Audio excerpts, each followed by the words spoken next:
There's something quite peculiar happening in our time. People everywhere are experiencing this profound sense of disconnection, this feeling that they've somehow lost touch with something essential, something fundamental to their very being. And what strikes me as extraordinary is that this very sense of disconnection, this feeling of being lost, might be precisely the doorway to the deepest connection you've ever known. Let me put it this way. When you feel disconnected, what is it exactly that you feel disconnected from? The world, other people, yourself, some deeper reality? And here's the fascinating thing.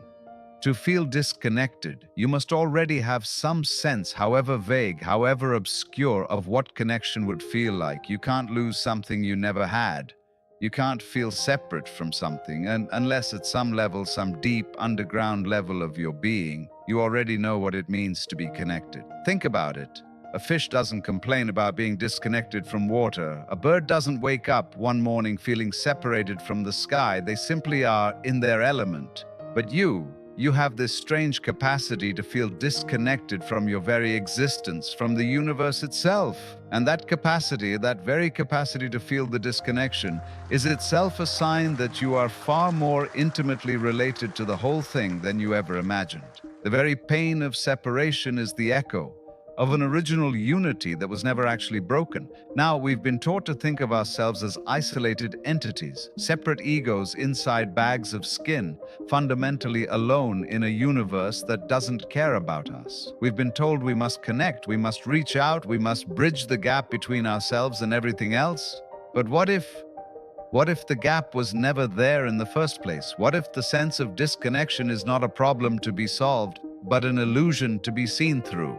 Let's begin with something fundamental. From the moment you were born, perhaps even before, you've been taught who you are. Your parents, your teachers, your culture, they all got together and defined you. They said, you are Johnny, or you are Mary, and you are this, but not that. They drew boundaries around you, created the outline of what they called yourself, and by doing so, they created the illusion of separation. But here's what they didn't tell you, or perhaps they didn't know themselves. The self that you've been taught to identify with is nothing more than a collection of ideas, a bundle of memories and sensations and thoughts that you've learned to call me. It's a story you've been telling yourself for so long that you've forgotten it's a story. You've confused the map with the territory, the description with the reality. You see, your skin doesn't separate you from the world. It's a bridge through which the external world flows into you and you flow into it. Just as a whirlpool in a stream has a definite form, a recognizable pattern, but no water stays put in it. The whirlpool is something the stream is doing, and in exactly the same way, the whole universe is doing each one of us. The stream of existence is constantly flowing through you, making you, being you. When you eat food, when you breathe air, when cosmic rays pass through your body, the so-called external world is becoming you. And when you speak, when you act, when you simply exist in space, you are becoming the world. There is no boundary, no actual separation, only a continuous exchange, a dance, a flowing together of what you call inside and what you call outside. But we haven't been taught to feel that way. The myths underlying our culture have not taught us to feel identical with the universe. We've been taught to feel like strangers in a strange land, aliens confronting a foreign reality. And this teaching, this fundamental misunderstanding, is the source of that disconnection you feel, not because you are actually disconnected, but because you believe you are. Now here's where it gets really interesting, because what do we do when we feel disconnected? We seek connection. We search for meaning, for belonging, for that elusive sense of being at home in the universe. And this seeking, this very seeking, often becomes the greatest obstacle to finding what we're looking for. It's like a person who's searching frantically for their glasses while they're wearing them on their nose. The harder they look, the more frustrated they become, the more convinced they are that their glasses are lost. And all the while they're looking through them, they're using them in the very act of searching for them. So it is with connection, with belonging, with that sense of being at home in existence. You are already it. You are already connected in the most profound and complete way possible. You are not in the universe. You are the universe. What you do is what the universe does, and what the universe does is also what you do. Not you in the sense of your small conscious ego, but you in the sense of your total being, conscious and unconscious, body and mind, the whole organism. The problem is, when you go looking for this connection, when you make it into a goal, something to be achieved, you've already missed it because you've split yourself in two. You've created a seeker and a sought, a small self that's trying to find the big self, and this division is itself the disconnection you're trying to overcome. Let me tell you a story. There was once a fish who had heard about this marvelous thing called water. The fish became obsessed with finding water, searching everywhere, asking every fish he met, "Where is this water? I must find it." And the other fish would look at him strangely and say, "Water? You're swimming in it right now." But the fish couldn't understand. He was so busy looking for water that he couldn't recognize he was already in it, had always been in it, could never actually be out of it. This is the predicament of the spiritual seeker. The very act of seeking creates the impression that what you're seeking is somewhere else, somewhere other than where you are right now.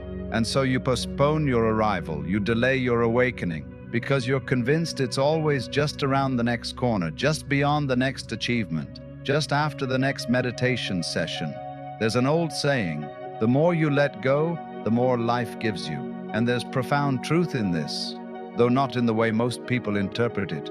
We tend to think of letting go as a kind of effort, something we must do, a technique we must master. But real letting go is not something you do.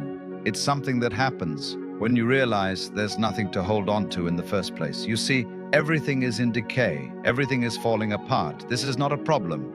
It's a tremendous assistance. The fact that everything is impermanent, that nothing stays put, that you can't actually grasp anything and make it stay, this is your helper. It's doing the letting go for you. It's showing you that there never was anything to hold on to. It was all flowing, all moving, all changing from the very beginning. When you really get this, when you really feel in your bones that everything is washing away, that you will vanish and leave not a trace behind, suddenly you find you have power. This enormous access of energy becomes available. But it's not power that came to you because you grabbed it, because you strived for it. It came in entirely the opposite way. It came through surrender, through release, through stopping the exhausting attempt to be in control. And power that comes to you in that way is power with which you can be trusted, because it's not your power, it's the power of life itself, flowing through you when you stop damming it up with your resistance, with your fear, with your need to be in charge. When you trust the stream, you become the stream, and then you move with an ease, a grace, an intelligence that you could never manufacture through effort. This is what the ancient traditions mean when they speak of Wu Wei, of effortless action. It's not passivity, not laziness. It's action that flows from the whole of you, from your deepest nature, rather than from the struggling ego trying to prove itself, trying to survive, trying to maintain control. It's the difference between swimming with the current and swimming against it. But we've been taught to distrust this kind of surrender. We've been taught that if we let go, if we stop controlling, everything will fall apart. And there's an element of truth to this. Things will fall apart. But what falls apart is only the illusion. What falls apart is the false self, the constructed identity, the story you've been telling yourself about who you are. And when that falls apart, what remains is what you always were, the you before you were told who you should be. You know what's extraordinary? Right now, in this very moment, your body is performing millions of operations. Your heart is beating, your lungs are breathing, your cells are metabolizing, your nervous system is firing, and you're not doing any of it. Or rather, you are doing it, but not consciously, not with effort, not with will. This is the intelligence of nature, the intelligence of life itself, operating through you as you. And this intelligence is far more profound, far more capable, far more trustworthy than the small conscious mind that thinks it's running the show. Your conscious ego is like a rider on a horse who thinks he's in control, but the horse knows the way. The horse has been walking this path since the beginning of time. When you feel disconnected, what you're really feeling is the disconnection between your small conscious mind and this deeper intelligence. You've gotten so caught up in thinking, in planning, in trying to control, that you've lost touch with the flow, with the dance, with the spontaneous unfolding of life. And the feeling of disconnection is your deeper self's way of calling you back. It's like an alarm bell ringing. The disconnection is saying, hey, you're living too much in your head. You're trying too hard. You've forgotten how to trust the process, how to trust yourself, how to trust life. And the beautiful thing is, the very fact that you can feel this disconnection means you're already beginning to wake up to it. The alarm is ringing and some part of you is listening, because here's the secret. The present moment, this moment right now, contains everything you've been looking for. Not as a potential, not as something that might happen if you do the right things, but as a present reality. Right now there is breathing. Right now there is awareness. Right now there is existence happening. And you are not separate from it. You are it. The problem is we spend so much time living in our stories about the present moment rather than in the present moment itself. We're thinking about what happened yesterday, worrying about what might happen tomorrow, judging ourselves for not being where we think we should be. And all the while, life is happening. The present is unfolding, and we're missing it because we're too busy being somewhere else in our heads. When you come back to the present, when you really feel your breathing, when you really sense the aliveness in your body, the sense of disconnection begins to dissolve. Not because you've achieved anything, not because you've finally gotten somewhere, but because you've stopped running. You've stopped trying to be somewhere other than where you are. And in that stopping, you discover you were never disconnected at all. Now let's talk about something that might sound contradictory, because many people, when they feel this disconnection, when they sense that something is missing, they turn to spirituality, they start meditating, they read books about enlightenment, they go to workshops and retreats, they become seekers on a spiritual path. And there's nothing wrong with this. In fact, it's a natural and beautiful response to the pain of disconnection. But here's the trap.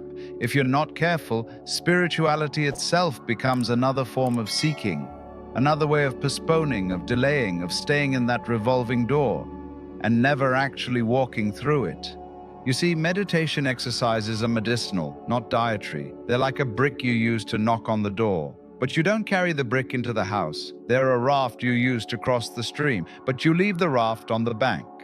The problem is, many people get so attached to the practice, to the method, to the spiritual identity, that they never actually cross over. They keep going round and round in the revolving door, thinking that the spinning itself is the destination. Real spirituality, real awakening, is not about accumulating experiences or achieving states. It's not about becoming more spiritual, more enlightened, more awakened, because all of that is still seeking. It's still the ego dressed up in spiritual clothes, trying to get somewhere, trying to become something. The truth is much simpler, much more immediate than that. You don't need to become anything. You don't need to achieve any special state. What you need is to recognize what you already are. And that recognition is not something you can force. It's not something you can make happen through will or effort. It happens when you stop trying to make it happen. This is why the traditions speak of grace, of sudden awakening, of enlightenment coming like a thief in the night. Because it doesn't happen on the ego's schedule. It doesn't happen through the ego's methods. It happens when the ego finally exhausts itself, when the seeker realizes there's nowhere to go, nothing to achieve. And in that moment of surrender, of complete release, there's a sudden recognition. Oh, I was always it. I was always home. I was never actually disconnected. But here's the important thing. This doesn't mean you stop practicing. It doesn't mean you abandon all discipline, all meditation, all spiritual inquiry. What it means is that your relationship to practice changes. You're no longer practicing to get somewhere, to achieve something. You're practicing as an expression of what you already are. You're meditating not to become enlightened, but because meditation is what the universe is doing through you in that moment. Let me tell you something about the nature of reality.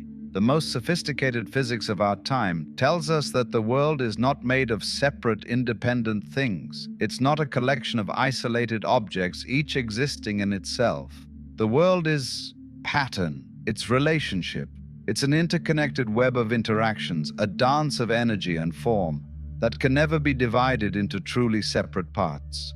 When you look closely at anything, when you really investigate, you find that you can never actually locate where one thing ends and another begins. The boundaries we draw, the separations we see, are useful fictions. They're conceptual overlays we place on a reality that is fundamentally continuous, fundamentally whole. Your body, for instance, where does it end and the environment begin?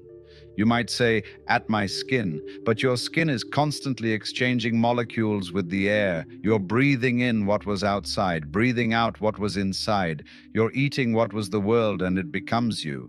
And you're shedding cells, radiating heat, creating vibrations through sound, becoming the world. So the boundary is not solid, not fixed. It's more like a dance of exchange, a conversation, than a wall. And when you recognize this, when you really feel it, the sense of being a separate, isolated individual begins to soften. You begin to sense yourself as what you really are, a wave in the ocean of existence, not separate from the ocean, but the ocean doing a wave-shaped thing. This is what the mystics have always known. This is what they mean when they speak of unity, of oneness, of the fundamental interconnectedness of all things. They're not talking about some vague, abstract philosophy. They're pointing to a direct recognition that can be felt, can be experienced, when you look deeply enough into the nature of your own being. And here's the beautiful thing. When you recognize this unity, when you feel yourself as inseparable from the whole, the question of connection and disconnection becomes meaningless. It's like asking whether the ocean is connected to its waves. The question itself reveals a misunderstanding. The wave is not something separate that needs to connect to the ocean. The wave is what the ocean is doing. They are not two things. They are two aspects of one reality. So when you feel disconnected, what you're really feeling is the pain of believing in a separation that doesn't actually exist. You're believing the story, the narrative, the conceptual map, rather than sensing the reality. And the way out of that pain is not to try harder to connect, not to search for unity. The way out is to see through the illusion of separation, to recognize that the feeling of disconnection is itself the mind's creation. And beneath that feeling, prior to that feeling, there is only wholeness, only unity, only the seamless flow of existence. So what happens when you see through this? What happens when you recognize that the disconnection you feel is not a description of reality but a construct of your conditioned thinking? Something quite extraordinary takes place, not dramatic necessarily, not spectacular, but profound. First, there's a deep relaxation. Because you stop fighting against yourself, stop trying to fix something that isn't actually broken. The exhausting effort of trying to connect, trying to find your place, trying to belong, simply drops away. And what remains is a kind of ease, a naturalness, a sense of being at home right where you are. Second, there's a shift in how you relate to life, when you no longer see yourself as separate from the world, when you recognize yourself as an expression of the whole. Then what happens to you is what happens to the universe. There's no longer this constant evaluation of whether things are good or bad for me. There's just what's happening, the unfolding of the pattern. And you are part of that pattern, not separate from it. This doesn't mean you become passive, that you stop caring about things. On the contrary, you might care more deeply than ever before. But the quality of that care changes. It's no longer based on fear, on the need to protect a vulnerable, separate self. It's based on something much deeper, on the recognition that harming another is harming yourself, that helping another is helping yourself, because there is no fundamental separation between self and other. And third, paradoxically, you become more fully yourself, because when you stop trying to be a self, when you stop performing the role of being a separate individual, what emerges is your natural way of being, your unique expression of the universal pattern. You're no longer a copy, no longer trying to fit into some mold of what you think you should be. You're simply what you are. And what you are is utterly unique, unrepeatable, and yet completely part of the whole. This is the freedom that comes from seeing through the illusion. Not freedom to do whatever you want, but freedom from the burden of thinking you're a separate entity that must fend for itself in a hostile or indifferent universe. freedom from the exhausting effort of maintaining and defending a self-image, freedom from the constant anxiety of wondering whether you're enough, whether you're doing it right, whether you're connected.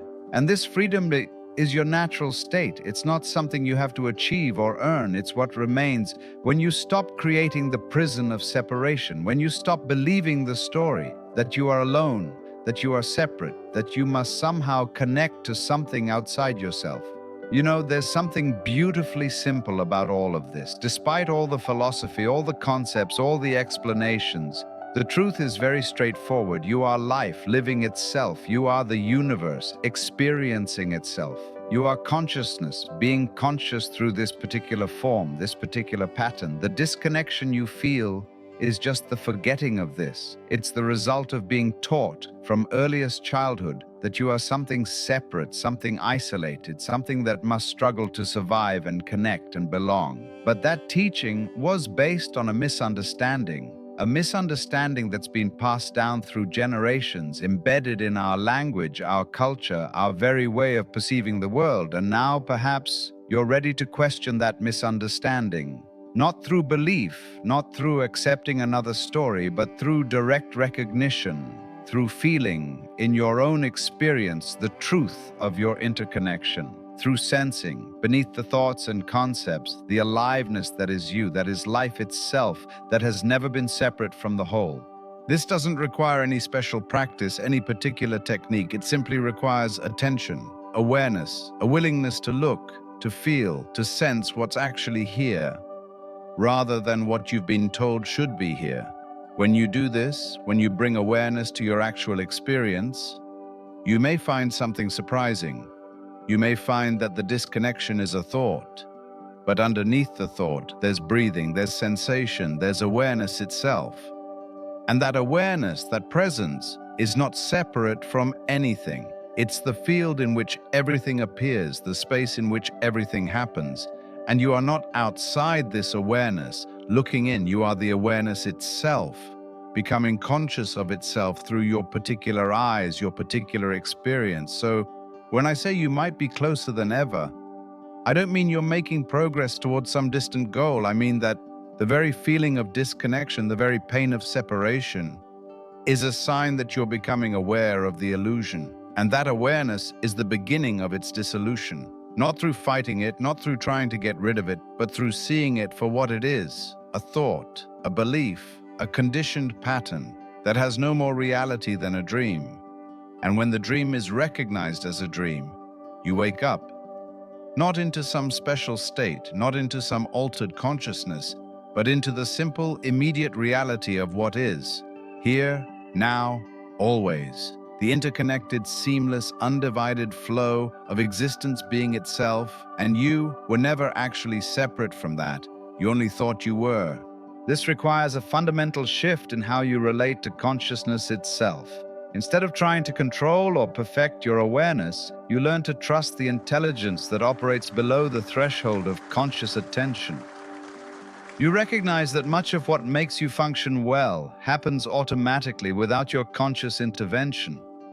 The Taoist concept of Wu Wei, action without forcing, applies perfectly here. It's not about doing nothing, but about allowing action to arise naturally from the situation rather than from your idea of what should happen. It's about responding rather than controlling, flowing rather than forcing. This means developing a lighter touch with yourself. When you notice a pattern, you don't immediately launch into analysis and correction. You simply notice it the way you might notice a bird flying past. The noticing itself is enough. The pattern doesn't need to be solved or fixed or understood completely. It just needs to be seen. It also means accepting that you will never fully understand yourself. There will always be aspects of your consciousness that remain mysterious, motivations you can't quite pin down, behaviors that don't fit neatly into any psychological framework. This isn't a problem to solve. It's simply the nature of being human. Perhaps most importantly, it means recovering the capacity for absorption, for losing yourself completely in an activity, a conversation, a moment. This doesn't mean becoming unconscious. It means allowing consciousness to be so fully engaged with what's happening that there's no attention left over for self-monitoring. The person who has found this balance moves through life with a kind of grace. They can be aware when awareness is useful, but they don't carry the burden of constant self-observation. They can analyze when analysis is needed, but they don't get trapped in endless reflection. They've learned to trust the dance of consciousness rather than trying to choreograph every step. The journey is not about getting somewhere. It's not about achieving some special state or becoming someone different. It's about recognizing what you already are, what you've always been, what you could never not be. And that recognition happens not through effort, not through striving, but through a simple willingness to look, to feel, to be present with what is actually here. So the next time you feel disconnected, remember this. That feeling might be the universe's way of calling you home, not to some distant place, not to some future moment of enlightenment, but to the here and now, to the simple presence of being alive, of being aware, of being this extraordinary expression of existence itself. You were never disconnected. You only believed you were. And now, perhaps you're ready to see through that belief, to come home to what you never left, to recognize yourself as the dance, not the dancer, as the flowing, not the separate drop, as the whole, expressing itself as this particular, unique, unrepeatable pattern that you call your life. And in that recognition, there is peace. Not the peace of having achieved something, not the peace of having finally arrived, but the peace of realizing there was never anywhere to go. You were always here, you were always home, you were always the universe experiencing itself through your eyes. Welcome to the recognition of what you always were.